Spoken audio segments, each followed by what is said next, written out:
Hey guys, do my makeup with me while I get ready to be a part of this Let's Talk conference. I am one of the panelists, and I believe today I will be telling my story. So I kind of just wanted to get started with doing a nice beat for today's look. I am starting off with the Clinique Moisture Surge. I also sprayed that D'Alba, if I'm pronouncing it right, spray serum on my face. It is wonderful, guys. I got it off the TikTok shop. I've been going down this rabbit hole lately, getting sunk in by the TikTokers with all the new makeup hacks and what be it. I put my eye cream on, and I think it was Ilia, and again with this spray that I was telling y'all about. I feel like it has white truffle in it, so it's like really good for my face. I've been using it night and day. Kind of took my Tom Ford spray and put it on my makeup brush. And today I'm going to be using my Tom Ford foundation. It is the matte foundation. And I wanted to go for a full beat, but I didn't know how hot or cold temperatured it would be. So I decided to just go with the Tom Ford because it lasts all day. Now, I'm not cheating on my Dior now, but I wanted to use something different today. I went in with my eyebrow gel, and now I'm just taking this burgundy colored eye pencil and I'm putting it on my eyebrows because I've been lately addicted to, the burgundy brow situation. But how are you guys? This is actually my first time in a while filming a video with the intentions on YouTube versus, just uploading it to Instagram. And I kind of miss my YouTube days. It's just that I've been so lazy with the quick fixes with content lately. But today I charged my Canon and I said, you know what? Let's do a little full throttle video and let's film for YouTube. So I'm kind of doing a settle makeup look. I went in with my Anastasia eye palette, and this crease color, what is it called? I always forget it, but it's literally like my go-to crease color. And then I just put some deep brown on the corners of my eye, which is, I think, MAC and Bark, but I could be wrong. And the eyeliner that I'm using is I can't remember nothing while I'm laying in the bed right now. I'm trying to do this voiceover, but I am using my Lipstick Junkie lashes. These lashes are in Don't Answer. I think they're my Don't Answer lashes. And again, I'm taking that Tom Ford spray and kind of just setting my lid. And this Anastasia liquid blush is called Plum. And I'm literally at the near bottom sippy of it. And every time I go on Sephora, I keep forgetting to grab a new one. But I love this. If any blush I can wear every day, it would be that one. Because it's not, it look brighter on camera right now, but I promise it's real subtle, everyday-ish in person. And I'm taking my Estee Lauder concealer and I'm just highlighting with that. And I am highlighting all my go-to spots, guys.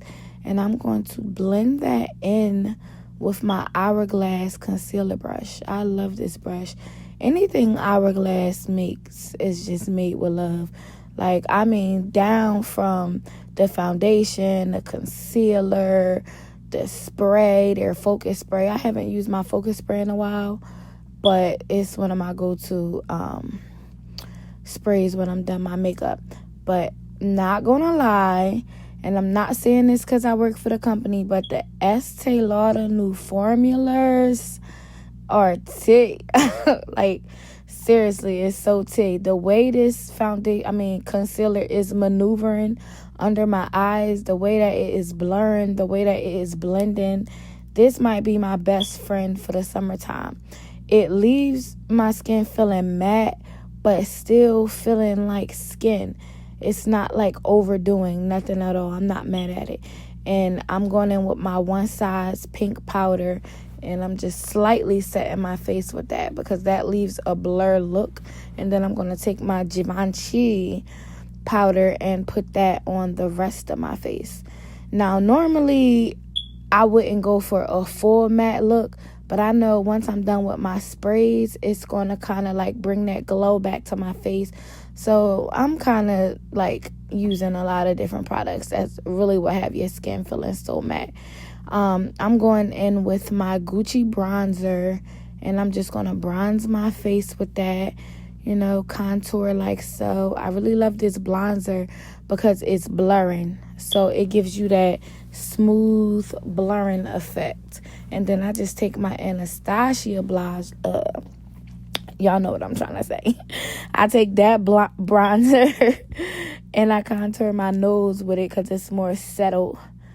And I like how it's like not as blunt as some of my other bronzers. So no matter what, if I contour with that or a different one, I'm still going to use just that particular Anastasia product to do my nose.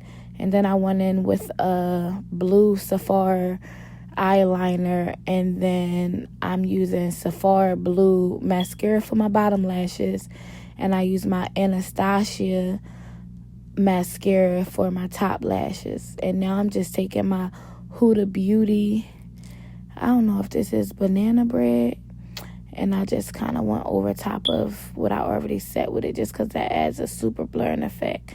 Then I took my Givenchy powder blush and kind of just went over top of my liquid blush, even though I set it already with my one size powder. And I never really used this glow palette. It's from my Pro Kit. I normally use it on my clients when I'm doing makeup, but today I'm like, it's this like little pretty pink shade that I wanted to use for my glow. And of course I'm taking my one size setting spray and I'm going to melt my powder. And that one is considered to be their glass finish. So now I'm taking the matte finish spray, going over top of that, and then we are done. Here's the look. Thank you for being here. Thank you for saying yes. She like highlighted, when I select panelists, it's not my own doing. I am in prayer constantly. It's not a spirit of moment. If you see a panelist up here, I did not just ask them 2 weeks ago. I did not just ask them months ago. I didn't start praying for them 2 months ago. It has already been there. Most of the time I have it written down, and I feel like if it's in God's will, they'll say yes, and we'll be in alignment. If they don't, it ain't meant. So this is a prayer answer. She didn't know me from a can of paint. Like, who are you? But she's here, and we rocking and rolling. So Micaiah, could you tell us what led to your conviction, incarceration? Just take us back. I took it as a joke for my first week because I did not know until I seen that my bail was $750,000, and I was just like, wow. $750,000? $750,000. 10% of that was $75,000. Right. Wow. So what was that like for you mentally? Because clearly you an OG. You said they ain't coming for me. So what was your thought process? Because even when you were behind the car, it ain't even click. So when did it well, you said it clicked when you saw that number, but emotionally, what were you thinking? What were you feeling? Emotionally, like, those was my arrogant years. So still, when we got some intake, I had these long ass braids, and they like, you might want to take them braids. I'm taking my braids out. I just got these done. And I was just like literally taking it for a joke. I'm on the phone all night in the cell. It was a free phone. They came and cut my braids. I finally got all these braids out there in there all night. And then we went down. They took me to MAC. So once they put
trying, if they were trying to give you 12 years and then 7 years, how did you end up only doing 2? What happened?